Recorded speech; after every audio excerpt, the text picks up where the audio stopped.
बच्चों, let's read the question. The question says that if the curve satisfying xy to the power 4 plus y times dx minus x dy is equal to 0 passes through 1 comma 1, then the value of minus 41 into y of 2 whole cube minus 29 is. इस question में एक curve है जो कि satisfy कर रहा है differential equation xy to the power 4 plus y dx minus x dy is equal to 0 को, और ये जो कर्व है वो 1,1 से पास कर रहा है, तो हमको minus 41 into y of 2 whole cube minus 29 की वैल्यू निकालनी है। बहुत ही सिंपल सा क्वेश्चन है। पहले हम की कॉन्सेप्ट लिख लेते हैं। की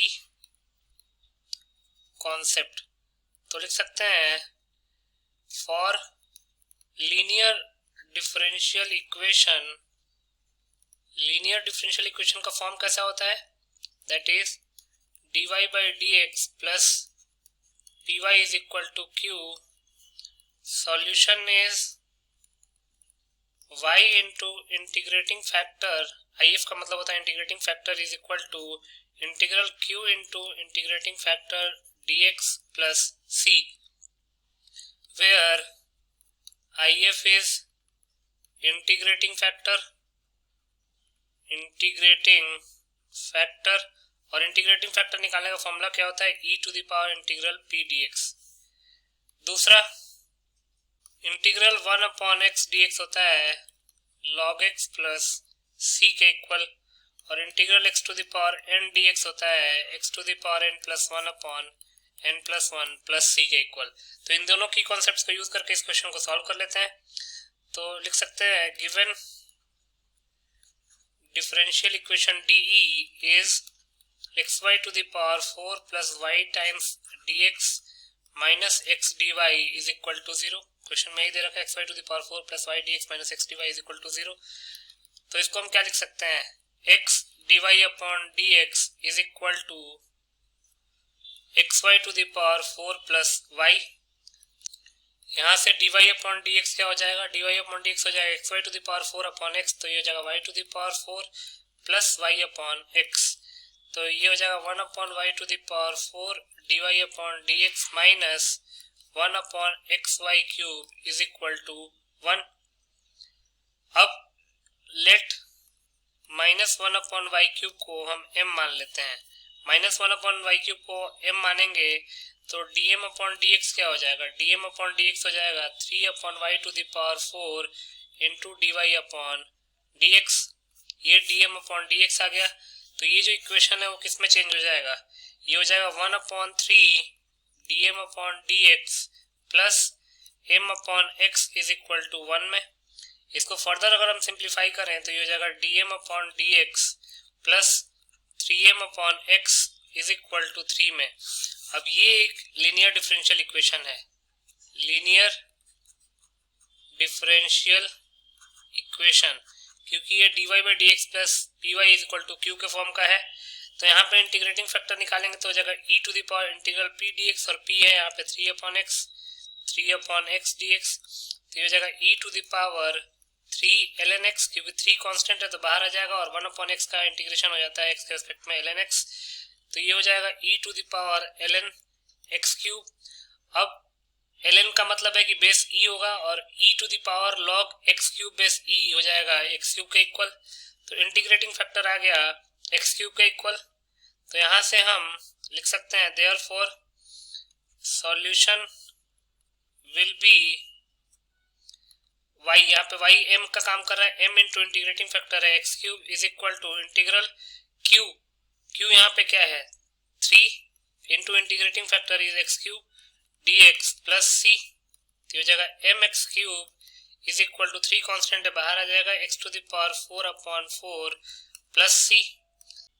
अब यहाँ पे m की वैल्यू हम क्या पुट कर सकते हैं? माइनस 1 अपॉन वाई क्यूब, तो ये हो जाएगा minus x cube upon y cube is equal to 3 upon 4 x to the power 4 plus c। अब ये जो कर्व है 1,1 से पास हो रहा है, तो 1,1 को इस पे पुट करेंगे तो c की वैल्यू निकाली जा सकती है। तो लिख सकते हैं सिंस कर्व passes through 1,1, तो put x is equal to 1 and y is equal to 1 in minus x cube upon y cube is equal to 3 upon 4 x to the power 4 plus c, तो हो जाएगा minus 1 upon 1 is equal to 3 upon 4 plus c। तो यहाँ से c की value आ जाएगी -1 -3/4, that is -7/4। ये c आ गया हमारे पास -7/4। c आ गया -7/4, तो लिख सकते हैं therefore required curve will be -x³/y³ is equal to 3/4x⁴ -7/4। इसको सिंप्लीफाई कर लेते हैं, जगह -x³/y³ इज इक्वल टू 4 का एलसीएम ले लेंगे तो जगह 3x⁴ -7/4। फर्दर सिंप्लीफाई करते हैं, यहाँ से y³ क्या आ जाएगा, यहाँ से y³ आ जाएगा -4x³/3x⁴ -7। y³ क्या हो जाएगा -4x³/3x⁴ -7। फर्दर सिंप्लीफाई करते हैं तो y हो जाएगा हमारे पास -4x³/3x⁴ -7/1/3। ये हमारे पास y आ गया। अब चूंकि जो रिक्वायर्ड एक्सप्रेशन है उसमें y(2) की वैल्यू निकालनी है, तो हम पहले y(2) निकाल लेते हैं। लिख सकते हैं देयरफॉर y(2) विल बी, मतलब x की जगह पे 2 पुट करना है तो जगह -4 × 2 का cube upon 3 × 2⁴ -7 whole to the power 1/3। तो ये जगह -4 × 8 अपॉन 3 × 16 -7 टू द पावर 1/3। तो ये जगह -32/41 टू द पावर 1/3। अब हमको वैल्यू किसकी निकालनी है, -41 y(2) होल क्यूब -29 था, ये हो जाएगा -29। तो लिख सकते हैं -41 इंटू y(2) आया है -32/41 टू द पावर 1/3। तो पावर में -32/41 to the power 1/3 whole to the power 3 है, तो 3 और 1/3 कैंसिल आउट हो जाएगा। तो हो जाएगा -32/41 -29। 41 से 41 कैंसिल आउट हो जाएगा, तो हो जाएगा 32 - 29, और 32 - 29 आ जाता है 3 के इक्वल। तो हमारा आंसर आ गया 3।